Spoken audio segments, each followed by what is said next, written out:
Hello, in this presentation we're going to solve more exercises on convection. Let's check this exercise. We're going to select the correct words to complete the sentences below. When water is heated, its volume will decrease or increase. Liquids and gases expand when they are heated. And water is a liquid, so water expands when it's heated.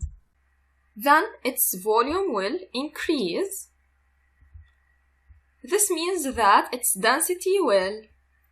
Since the density is equal to the mass divided by the volume, then the density and the volume are inversely proportional.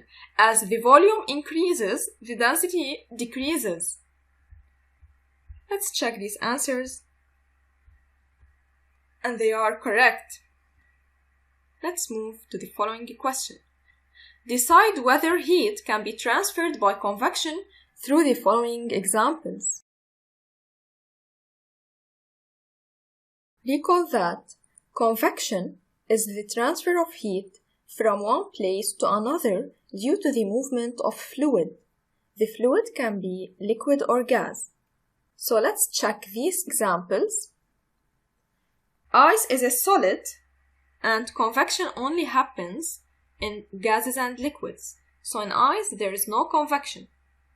For solid copper, also there is no convection since it's solid. In water, there is convection since it's a liquid. In vacuum,